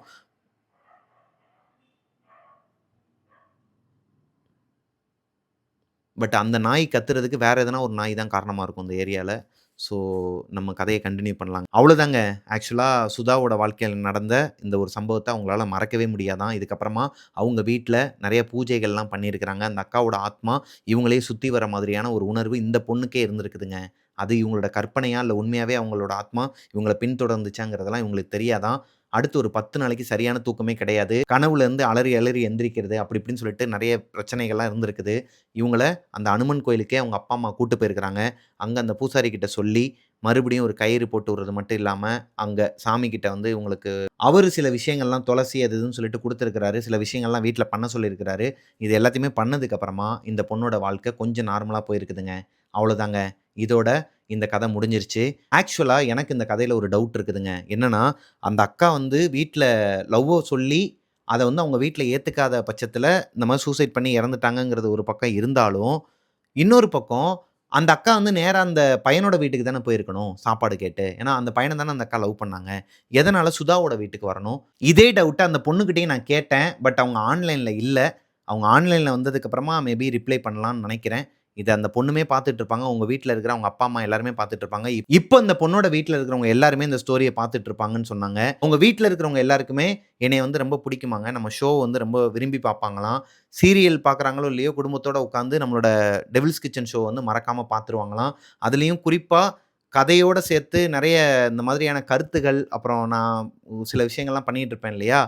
அதாவது நான் மனசார பேசுறது எல்லாமே அவங்களுக்கு வந்து ரொம்ப பிடிக்கும் அப்படிங்கிற மாரி மென்ஷன் பண்ணி சொல்லியிருந்தாங்க. ரொம்ப நன்றிம்மா. உங்க எல்லாருக்குமே ஒரு பெரிய ஹாய். ஸோ இதோட செகண்ட் ஸ்டோரி முடிஞ்சிருச்சுங்க. அவங்க என்கிட்ட சொன்ன விஷயத்த நான் என்னோட ஸ்டைல்ல உங்ககிட்ட நரேட் பண்ணி முடிச்சுட்டேன். இந்த ஸ்டோரி உங்களுக்கு புடிச்சிருக்கும்னு நம்புறேன். புடிச்சிருந்துச்சுன்னா லைக் பண்ணிருங்க. உங்களோட வாழ்க்கையிலும் இதே மாதிரி எதனா ஒரு அமானுஷ்யம் நடந்திருக்குது. அத என்கிட்ட ஷேர் பண்ணணும்னு நெனச்சீங்கன்னா, பிரபாகரன் அஃபிஷியல் மிஸ்டர் பிரபாகரன்ங்கிற இன்ஸ்டாகிராம் ஐடிக்கு எனக்கு இன்பாக்ஸ் பண்ணுங்க. மிஸ்டர் பிரபாகரன் யூடியூப் சேனல சப்ஸ்கிரைப் பண்ணிருங்க. பக்கத்துல இருக்க பெல் ஐகான தட்டி விட்டுருங்க. அண்ட் Spotifyலயும் டெவில்ஸ் கிச்சன ஃபாலோ பண்ணாதவங்க ஃபாலோ பண்ணிக்கோங்க. ஸ்டார்ட்டிங்ல வந்து டெவில்ஸ் கிச்சனோட மியூசிக் ஏன் போட மாட்றீங்க? பிஜிஎம் ஏன் போட மாட்றீங்கன்னு சொல்லிட்டு கேட்டுக்கிட்டே இருந்தீங்க. போன தடவையே நான் சொல்லியிருந்தேன். அது நம்மளோட மியூசிக் கிடையாது. ஒரு நோ காப்பிரைட் மியூசிக் தான். நம்ம சேனல் வந்து கொஞ்சம் அப்படியே கொஞ்சம் நகர ஆரம்பிச்ச உடனேயும் அந்த ஓனருக்கு என்ன ஆச்சுன்னு தெரியல. அவர் வந்து இப்ப காப்பிரைட் அடிக்க ஆரம்பிச்ச காரணத்தினால, நம்மளால அந்த மியூசிக்க வந்து யூஸ் பண்ண முடியாதுங்க இதுக்கப்புறம். ஸோ, இதுக்கப்புறம் ஒரு ஃப்ரெஷ்ஷான ஒரு மியூசிக்கோட நான் வரேன். பிஜிஎம்மோட. அந்த மியூசிக்க பீட் பண்ற அளவுக்கு ஒரு பிஜிஎம்மோட நான் வரேன். வெயிட் பண்ணுங்க. மன்னிச்சிடுங்க. நெறைய பேர் வந்து கேட்டிருந்தீங்க. அதுதான் டெவில்ஸ் கிச்சனோட மியூசிக்ன்னு. உங்களுக்கு மேல எனக்கு இருக்குதுங்க உள்ள. என்ன பண்றது? சில எதிர்ப்புகள் வரதான் செய்யும். அதெல்லாம் நம்ம கடந்து தான் போகணும். ஸோ, நீங்க எல்லாருமே சப்போர்ட் பண்ணுவீங்கன்னு நெனைக்கிறேன். இதுக்கப்புறம் நம்மளோட ஓப்பனிங் பிஜிஎம் அது கிடையாதுங்க. என்ன பிஜிஎம்மா இருக்குங்கிறது உங்களுக்கு நெக்ஸ்ட் வீடியோல தெரிஞ்சிரும். ஸோ, நெக்ஸ்ட் ஒரு சூப்பரான ஸ்டோரியில மீட் பண்ற வரைக்கும் டாட்டா, பாய் பாய்.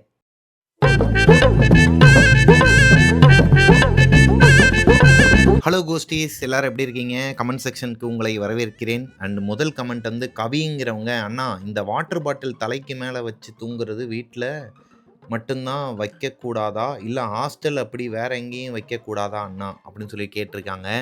இதுக்கு என்ன சொல்கிறதுன்னு தெரியலையேம்மா. ஏன்னா நிறைய பேர் வந்து கமெண்ட்டில் ஆமாண்ணா இது உண்மைதான், எனக்குமே நடந்திருக்குது, எங்கள் வீட்டில் வந்து பெரியவங்கலாம் சொல்லியிருக்கிறாங்க, நாங்கள் கேள்விப்பட்டிருக்கிறோம். அது போக ஒருத்தர் கமெண்ட் பண்ணியிருந்தார், என்னோடய ஒய்ஃப் வந்து ரொம்ப நாளாகவே இறந்து போன அவங்களோட அப்பா, அதாவது மாமனார், அதாவது இப்போ கமெண்ட் பண்ணியிருக்கிறார் இல்லையா, அவரோட அப்பா அந்த பொண்ணுக்கு வந்து மாமனார் தானே, அவங்களோட கனவுல வந்துட்டு ஒரு மாதிரி டிஸ்டர்ப் பண்ணிக்கிட்டே இருந்திருக்கிறாங்க. அதாவது ஏதோ சொல்ல கம்யூனிகேட் பண்ணுற மாதிரியே விஷயங்கள்லாம் நடந்திருக்குது. அது போக அவங்களோட வீட்டாட்களில் இறந்தவங்களும் அவங்களோட கனவுல வந்ததா அவங்க சொல்லிக்கிட்டே இருந்திருக்கிறாங்க. இவர் அசால்ட்டாக விட்டுருக்கிறாரு. ஆனால் இப்போ நம்ம டெவில்ஸ் கிச்சன் ஷோ பார்த்ததுக்கு அப்புறமா தான் அவங்களுக்கு ஒரு ஐடியா கிடைச்சிருக்குது. என்னன்னு பார்த்தீங்கன்னா, அவங்க எப்பவுமே ஒரு சொம்பு நிறைய தண்ணியை எடுத்து வச்சுக்கிட்டு தலைக்கு பக்கத்தில் வச்சு படுத்துட்டு தான் தூங்குவாங்களாம். ஒருவேளை அதனால கூட இருக்கலாம்னா அப்படிங்கிற மாதிரி ஒரு தரப்பினர் சொல்றாங்க. இன்னொரு தரப்பினர் என்ன சொல்றாங்கன்னா, அதெல்லாம் பொய்யி, அப்படிலாம் வந்து கிடையாது, அதெல்லாம் பொய், சிரிங்க சிரிங்கங்கிற மாதிரி நிறைய விஷயங்கள்லாம் போயிட்டு இருக்குதுங்க. இதுல எது உண்மை பொய் அப்படிங்கிறது எனக்கு தெரியல. ஆனா எனக்கு நடந்த விஷயத்த நான் உங்ககிட்ட ஷேர் பண்ணேன். அதுல நிறைய பேர் கிட்டத்தட்ட ஒரு 100, 150 பேர் கிட்ட வந்துட்டு ஆமாண்ணா உண்மைதானா, அது எனக்கும் நடந்திருக்குதுண்ணா, நடந்துகிட்டு இருக்குதுண்ணா அப்படிங்கிற மாதிரி சொன்னாங்க. ஒரு 5, 6 பேர் மட்டும் இல்லைண்ணா அப்படிலாம் கிடையாது அப்படிங்கிற மாதிரி டீசெண்டாகவும் சொன்னாங்க. சிலர் வந்து கலாய்ச்சும் சொல்லியிருந்தாங்க. ஸோ எது உண்மை பொய்ங்கிறது எனக்கு தெரிலங்க. இவங்க கேட்ட கேள்விக்கு நீங்களே ஆன்சர் பண்ணுங்க. கவிக்கு என்ன கேட்டிருக்கிறாங்கன்னா, வாட்டர் பாட்டில் வந்து தலைக்கு மேலே வச்சு தூங்குறது வீட்டில் மட்டும்தானா, இல்லை ஹாஸ்டல்லையும் இப்படி வச்சு தூங்கக்கூடாதா அப்படிங்கிற மாதிரி சொல்கிறாங்க, கேட்டிருக்கிறாங்க. என்ன கேட்டால் ஹாஸ்டலில் நீங்கள் தனியாக இருக்கிறீங்க, இல்லை உங்களோட ஃப்ரெண்டு மட்டும் தான் உங்க கூட இருக்கிறாங்கன்னா வைக்காதீங்கன்னு தான் சொல்லுவேம்மா பர்சனலாக. அதை நீங்கள் எப்படி வேணாலும் எடுத்துக்கலாம், அது உங்களோட விருப்பம்.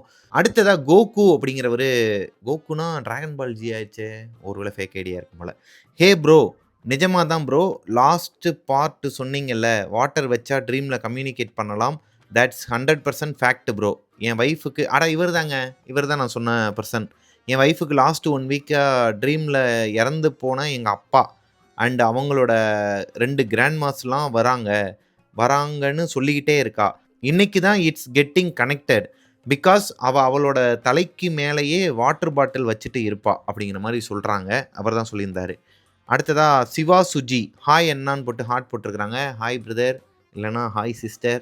ஏன்னா அவங்கவுங்க எந்தெந்த ஐடியிலேருந்து மெசேஜ் பண்ணுறாங்கன்னே தெரிலங்க. ஹாய்ன்னு சொல்லிட்டு ஒரு மேலோட ஐடியிலேருந்து வரும், ஹாய் பிரதர் அப்படின்னு அனுப்புனா, அண்ணே நான் சிஸ்டர்ண்ணே அப்படிங்கிறாங்க. அதனால் hi brother and sister. Bobby Pan அப்படிங்கிறவங்க தம்ப்நெயில் சூப்பர்னு சொல்லிட்டு ஹார்ட் விட்டுருக்குறாங்க. தேங்க்யூ ஸோ மச், நானே தான் பண்ணேன். அடுத்ததாக மீரா விஜயகுமார் அப்படிங்கிறவங்க, நான் மேரேஜ் ஆன புதுசில் என் பெரியம்மா வீட்டுக்கு போயிருந்தேன். அவங்க வீடு பெரம்பலூர் ஹைவேஸில் அண்ணா. அங்கே நைட்டு சொம்பு ஃபுல்லாக தண்ணியை எடுத்து காட் பக்கத்தில் வச்சுட்டு படுத்தோம். என்னோட ஹஸ்பண்ட் 2 o'clock தண்ணி கேட்டார். அப்போது அந்த சொம்பில் இருக்குன்னு எடுத்து பார்த்தா ஒரு சொட்டு கூட இல்லை அண்ணா. இப்போ வரைக்கும் அது எப்படின்னு எங்களுக்கு தெரியலை. What a medical miracle. என்ன நடந்திருக்கும்னு எனக்கு தெரியலை. மேபி தூக்கத்தில் எந்திரிச்சு அவரே கூட குடிச்சிருக்கலாம், இல்லை இவங்களே கூட குடிச்சிருக்கலாம்.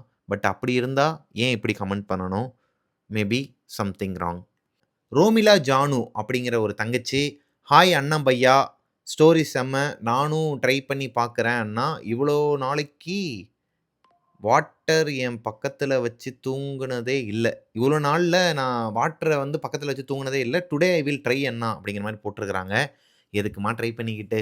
தெரியாதனமா போன தடவை நான் சொல்லிட்டேன் போலங்க, எல்லாருமே ட்ரை பண்ணி பாருங்கன்ட்டு. ஏன்னா நிறைய குழந்தைங்கலாம் பார்த்துட்டு இருக்கிறாங்க. என் மைண்டில் ஓடிக்கிட்டே இருந்துச்சு, ஐயையோ யாராச்சும் இந்த மாதிரிலாம் ட்ரை பண்ணுவாங்களா அப்படின்னு சொல்லிட்டு.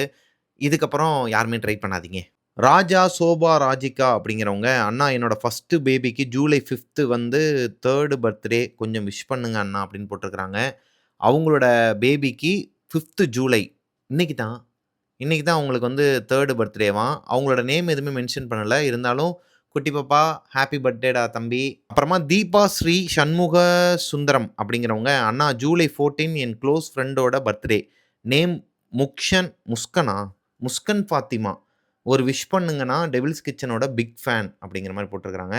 ஜூலை 14th வந்து முஸ்கன் ஃபாத்திமான்னு சொல்லிட்டு ஒரு தங்கச்சிக்கு பர்த்டே வருது. தங்கச்சிமா, wish you many more happy returns of the day. ஆக்சுவலாக பிலேட்டட் ஹாப்பி பர்த்டேமா. விமு அஃபிஷியல் அப்படிங்கிறவங்க, ஹாய் அண்ணா வீடியோ பக்கம் வந்தாச்சு அப்படின்னு போட்டிருக்கிறாங்க. தேங்க்யூ ஸோ மச்மா. சாதனாங்கிறவங்க, ஜூலை 6th மை பர்த்டே அண்ணா, விஷ் பண்ணுங்க அண்ணான்னு போட்டிருக்கிறாங்க. நாளைக்கு தான்மா உங்களுக்கு birthday. Sadhana, wish you many more happy returns of the டேமா. சந்தோஷமா இருங்க. அப்பா, ஒருத்தவங்க ஒரு 1.5 பேஜுக்கு ஏதோ பொயட் மாதிரி எழுதியிருக்கிறாங்க. இருங்க என்னன்னு பார்ப்போம்.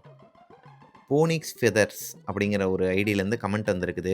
ஹாய் அண்ணா, நீங்கள் சொன்னீங்க தூங்கும்போது சொம்பில் வாட்டர் வச்சு தூங்கக்கூடாது, பட் அது உண்மையான்னு தெரியல. ஏன்னா, என்னோட ஃபேமிலியில அப்படி தான் வச்சு தான் தூங்குவோம். ஏன்னா, மிட் நைட்ல தண்ணி குடிக்க. இது எனக்கு ஒரு ஐயய்யோ! இவங்க இந்த ஒரு லைனுக்கு மட்டும் நான் ஆன்ஸர் பண்ணிடுறேன். அதுக்குன்னு தூங்கும்போது பக்கத்தில தண்ணியே வைக்காம தூங்கணும். விக்கல் வந்து யாராச்சும் ஒருத்தவங்களுக்கு எதனா ஆச்சுன்னா, அவர் தான் சொன்னாருன்ட்டு வந்து நிக்காதீங்க. நான் சொன்னதோட அர்த்தம் என்னன்னா, தலைக்கு பக்கத்தில வைக்கக்கூடாதுன்னு தான் சொன்னேன். உங்களோட கால் பக்கத்திலயோ, இல்ல கொஞ்சம் தூரத்தில கூட நீங்க டிஸ்டன்ஸ்ல வச்சுக்கலாம். அதுக்குன்னு தண்ணியே வைக்கக்கூடாதுன்னு நான் சொல்லல. Miss understanding. இது எனக்கு ஒரு இன்சிடென்ட் நடந்திருக்கு. 2021 ஜனவரி 2 எங்க அப்பா இறந்துட்டாங்க. அப்போ ஒரு 40 டேஸ்க்கு அப்புறம் இப்படிதாங்க வந்து எனக்கு கதை அனுப்புவாங்க. இப்ப நான் லைவா உங்களுக்கு இத ரீட் பண்ணி காட்டுறனால, உங்களுக்கே தெரிஞ்சிருக்கும்னு நெனைக்கிறேன். இதத்தான் வந்து நான் என்னோட நரேஷன்ல மாத்தி உங்களுக்கு நான் சொல்லுவேன். இருங்க, அதே மாதிரியே கொஞ்சம் டைம் குடுங்க. இவரு என்ன சொல்ல வராருங்கிறத நான் என்னோட நரேஷன்லயே சொல்றேன். வஞ்சி பாபிதா அப்படிங்கிற ஒரு ஐடியிலேருந்து, ஹாய் ப்ரோ, இந்த வீடியோவில் மை நேம் சொல்லுவீங்கன்னு எதிர்பார்த்தேன். July 15th my birthday, my wife birthday bro, wish பண்ணுங்க ப்ரோ ப்ளீஸ் அப்படின்னு போட்டிருக்காங்க. ஜூலை 15th வந்து அவரோட ஒய்ஃபுக்கு வந்து பர்த்டேவாம். அவரோட நேம் என்னங்கிறத மென்ஷன் பண்ணவே இல்லை. ஆனால் என்னோட நேமை வந்து நீங்கள் சொல்லலை அப்படிங்கிற மாதிரி போட்டிருக்கிறாரு. வஞ்சி வஞ்சி பாபிதாங்கிற ஐடியிலேருந்து யார் போட்டிங்களோ அவங்களோட ஒய்ஃபுக்கு அட்வான்ஸ் ஹாப்பி பர்த்டேங்க. அண்ணா, நீங்க தொக்கு எடுக்கிறத பத்தி சொன்னீங்கல்ல, அது உண்ம அண்ணா. எனக்கும் எங்க அம்மாவுக்கும் 2 டைம்ஸ் எடுத்திருக்கிறோம் அண்ணான்னு சொல்லிட்டு, முத்து பூஜா எம்கேங்கிற ஒரு ஐடியிலேருந்து அனுப்பியிருக்கிறாங்க. நானும் நெறைய கேள்விப்படுறேங்க. அந்த மாரி தொக்கு எடுக்கிறதெல்லாம் வந்துட்டு உண்மைன்னு ஒரு தரப்பு என்ன சொல்றாங்க, பொய்ன்னு சொல்றாங்க. எல்லாத்துலயுமே ஒரு பாசிட்டிவ், நெகட்டிவ் இருக்க தான் செய்யும். நம்புறவங்களுக்கு அது நம்பிக்கை, நம்பாதவங்களுக்கு அது ஒரு தும்பிக்கைன்ட்டு போயிற வேண்டியது தான். ஆக்சுவலி அந்த போனிக்ஸ் ஃபெதர்ஸுங்கிறவங்க என்ன கமெண்ட்ட சொல்லியிருக்கிறாங்கன்னா, நான் அப்புறமா சொல்றேங்க. என்னமோ வரைஞ்சிட்டு வந்திருக்காரு. என்னய்யா அது? கருப்புசாமியா? எங்க காணோம்? அப்படியா? இதுதானா? சரி வா. இன்னும் வந்து வரைஞ்சு வச்சிருக்கிறாரு உச்சி குடும்பி. அப்பாடி! என்னய்யா மொத்தமா நகட்டி விட்ட? என்னய்யா இது என்னது இது? ஆ? குடும்பியா? உச்சி குடும்பி? தென்னை மரம். யார் போட்டு விட்டா தென்னை மரம்? அம்மாவா? ஆ? நல்லா அழகா இருக்காரே தென்னை மர குடும்பி. முழிக்காத அப்படி. இங்க பாரு. என்னது இது? ஆ? இங்க பாருங்க. கருப்புசாமிய வரைஞ்சிட்டு வந்திருக்கிறான் அர்ஜுன். இதுல எதனா ஒரு ஓரத்துல கருப்புசாமி இருந்தாருன்னா, தேடி கண்டுபிடிக்கிறவங்களுக்கு வந்து பரிசு தொகை ₹10. என்ன சொல்ற அர்ஜுன்? ம்? ஹாய் மக்களே. ஏன்டா? கருப்புசாமி இப்படியா இருப்பாரு? ஆ? நான் தான் வரைஞ்சேன். சூப்பர். அங்க பாரு கண்ணுலாம் வரைஞ்சு ரெட் கலர். ஆ. Red colour. ஏய் ஆமாயா. கண்ணுலாம் அழகா வரைஞ்சிருக்கிறாரே. அர்ஜுனுக்கு கிளாப்ஸ் பண்ணிரலாமா? கிளாப்ஸ் பண்ணிரலாம். ஏய் சூப்பர். சூப்பர் அர்ஜுன். நான் தான் அழிச்சேன். ஏன் அழிச்ச கருப்புசாமிய வரைஞ்சிட்டு? அது கீழே ஒழுங்காவே இல்லை, நல்ல அழிச்சிட்டு இல்லை. இதெல்லாம் ஒழுங்கா இருக்கா மேல இருக்கிறதெல்லாம்? பாட்டு உனக்கு கருப்புசாமினா ரொம்ப பிடிக்குமா? உங்க பாட்டு கருப்பு கருப்புசாமினா ரொம்ப பிடிக்குமா உனக்கு? எப்படி வரைஞ்ச? கருப்புசாமி கண்ணு இப்படி ரெட்டா தான் இருக்குமா? அந்த படத்துல பாட்டு. எந்த படத்துல? கருப்பு. கருப்பா? உனக்கு கருப்பு படம் ரொம்ப பிடிக்குமோ? ஆமா. கருப்பு படத்துல யாரு வருவா? கருப்புசாமி வந்து அடிச்சுவாரு. கருப்புசாமி வந்து அடிச்சிருவாரா? எங்க ஒரு பாட்டு பாடு, கருப்புசாமி பாட்டு. ஏய் கருப்பு இரு. லாஸ்ட் வந்து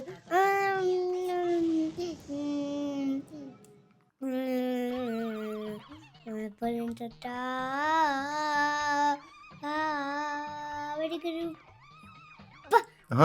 ஏய் கருப்பேன் வாராண்டா. ஏய் கருப்பேன் அது கேக்கும் வாராண்டா. ஏய் கருப்பேன் வாராண்டா. ஏய் கருப்பேன் வாராண்டா. ஏய்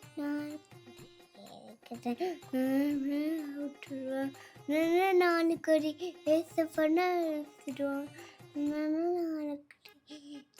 என்ன வாய்க்குள்ளே பாடிட்டு இருக்கிறாரு கருப்புசாமி? நல்லா கருப்பன் ஆ கருப்பனே வாழும் கூடவே வாழ்மியா. மாறு மியாவா? சூப்பரா பாடுறாரு அர்ஜுனு. சூப்பர் சிங்கர் போறீங்களா பேசாம? ம், பாட்டு பாடுறீங்களா அங்க போயிட்டு? ம், ஆ? ம். வேணாயா. போ. போ. அது திறமைக்கு மதிப்பு குடுக்குற இடத்துல தான் இருக்கணும். சரியா? இல்லன்னா அப்பா மாதிரி தனியா நின்றணும். போயா, போயா, போயா, ஓடியா. ஓட், ஓட். ஓகே மக்களே. நெக்ஸ்ட் ஒரு சூப்பரான ஸ்டோரியில பார்க்கலாம். டாட்டா. பாய் பாய்.